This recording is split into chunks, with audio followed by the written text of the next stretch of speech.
Data transmission method. Data transmission method. Data কমিউনিকেশনে এক device হতে অন্য ডিভাইসে ডেটা বিটের বিন্যাসের মাধ্যমে স্থানান্তরের প্রক্রিয়াকে ডেটা ট্রান্সমিশন মেথড বলে।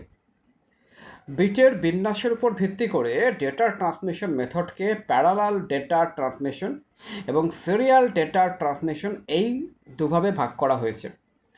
সিরিয়াল ডেটা ট্রান্সমিশনে একটি মাধ্যম দিয়ে একবারে একটি বিট পাঠানো হয়।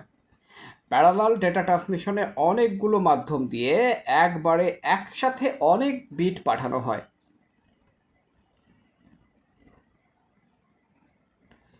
Parallel data transmission.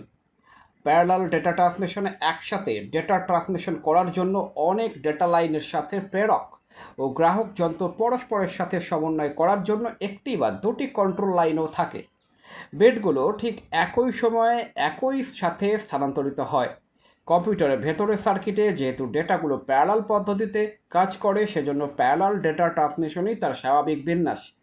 একসাথে অসংখ্য লাইনে ডেটা পাঠানো হয় বলে এটি অনেক দ্রুত গতির ট্রান্সমিশন, তবে অনেক দূরে ডেটা পাঠাতে হলে এটি বাস্তবসম্মত নয়। তাছাড়া প্যারালাল প্রিন্টার পোর্ট ও কেবল ব্যবহার করে কম্পিউটারের সাথে প্রিন্টারের সংযোগ ইত্যাদি এর উদাহরণ। প্যারালাল, প্রেরক, গ্রাহক।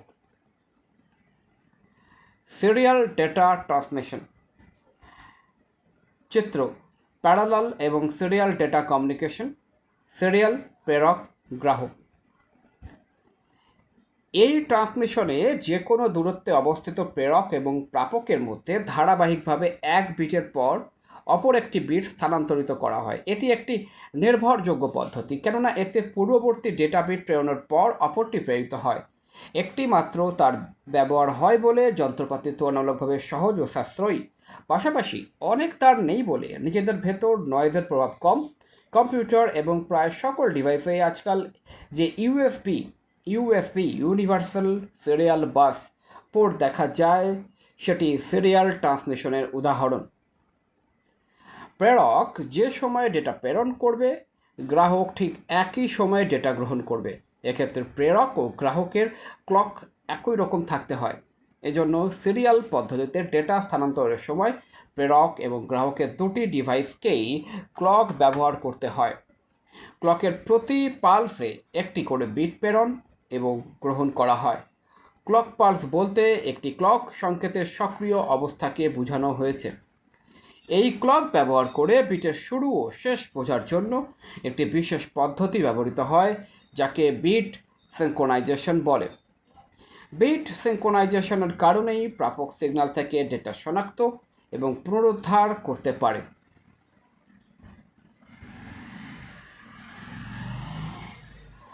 বিট সিনক্রোনাইজেশনের উপর ভিত্তি করে সিরিয়াল ডেটা ট্রান্সমিশন পদ্ধতিকে তিন ভাগে ভাগ করা হয়। Transmission method: parallel, serial. Serial, asynchronous, synchronous, isochronous.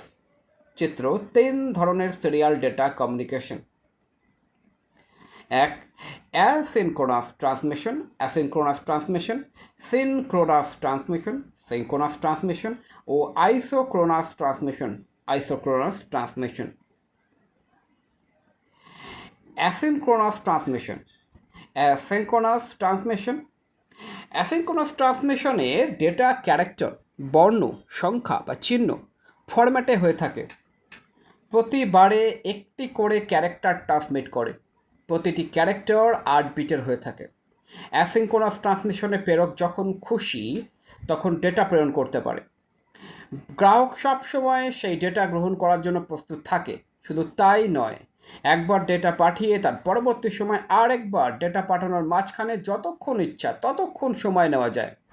Data পাঠানোর আগে একটি স্টার্ট বিট পাঠানো হয় এবং সেই বিটটি দেখে গ্রাহক যন্ত্র বুঝতে পারে ডেটা আসতে শুরু করেছে এবং তার ক্লক সেই বিটের শুরুর সাথে সমন্বয় করে নেয়। ডেটা পাঠানো শেষ হওয়ার পর একটি বা দুইটি স্টপ বিট পাঠানো হয় এবং সেটি দেখে গ্রাহক যন্ত্র বুঝতে পারে ডেটা পাঠানো শেষ হয়েছে। এক্ষেত্রে ডেটার প্রতি ক্যারেক্টারের মাঝে বিরতির সময় সমান নাও হতে পারে। যখন প্রয়োজন তখন ডেটা প্রেরণ করা যায় বলে সেই ক্ষেত্রে প্রাইমারি স্টোরেজের ডিভাইসের কম্পিউটারে ব্যবহৃত RAM, cache or CPU memory ইত্যাদি প্রয়োজন হয় না। ধীর গতিতে অল্প পরিমাণ ডেটা পাঠানোর ক্ষেত্রে এই পদ্ধতির ব্যবহার সুবিধাজনক। অ্যাসিনক্রোনাস ট্রান্সমিশনের একটি উদাহরণ হচ্ছে কম্পিউটারের কিবোর্ড। এখানে একটি কি চাপার পর পরবর্তী কি চেপে টাইপ করার মধ্যবর্তী সময়সীমা অসম বা অনির্ধারিত হতে বাধ্য। এজন্যই এই ট্রান্সমিশন পদ্ধতির নাম অ্যাসিনক্রোনাস রাখা হয়েছে।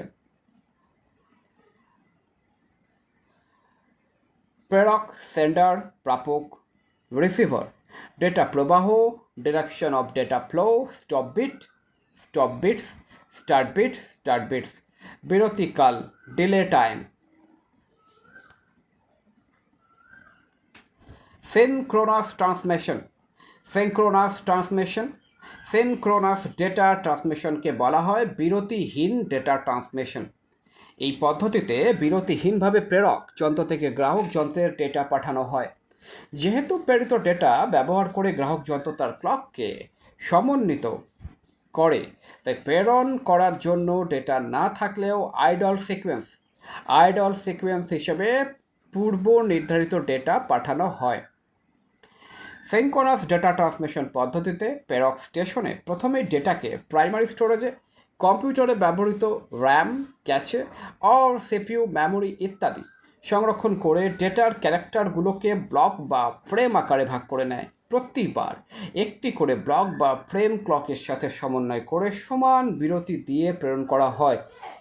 প্রতিটি ব্লক ডেটার শুরুতে 1 বা 2 বাইটের একটি হেডার ইনফরমেশন এবং ব্লক ডেটার শেষে একই পরিমাপের একটি ট্রেইলার ইনফরমেশন সিগন্যাল পাঠানো হয় এবং বিশাল নেটওয়ার্কে গন্তব্য খুঁজে বের করার জন্য এর মাঝে সাধারণত প্রেরক ও গ্রাহককে চিহ্নিতকরণের সংখ্যা বা অ্যাড্রেস দেওয়া থাকে।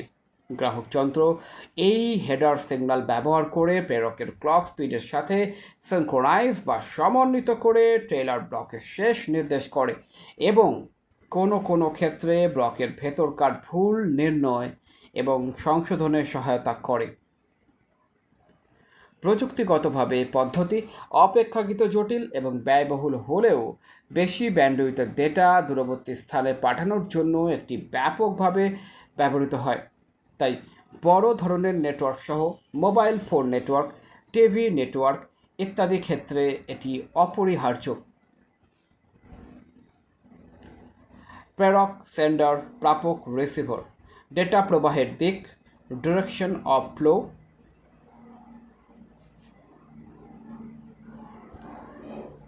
আইসোক্রোনাস ট্রান্সমিশন অ্যাসিনক্রোনাস ও সিনক্রোনাসের একটি মিশ্র পদ্ধতি হচ্ছে আইসোক্রোনাস ট্রান্সমিশন। এ প্রক্রিয়ায় অ্যাসিনক্রোনাস পদ্ধতিতে স্টার্ট ও স্টপ বিটের মাঝখানে সিনক্রোনাস পদ্ধতিতে ব্লক আকারে ডেটা ট্রান্সফার করা হয়। যেহেতু পুরোটা সিনক্রোনাস নয়, তাই স্টোরেজ ডিভাইসে ডেটা সংরক্ষণ না করেই যখন প্রয়োজন তখন সেই ডেটা ট্রান্সমিট করা যায়। সাধারণত রিয়েল টাইম অ্যাপ্লিকেশনের প্রচলন বেশি। বিভিন্ন মাল্টিমিডিয়া কমিউনিকেশন যেমন অডিও, ভিডিও কলের ক্ষেত্রে এই পদ্ধতিতে ডেটার ট্রান্সমিশন হয়ে থাকে।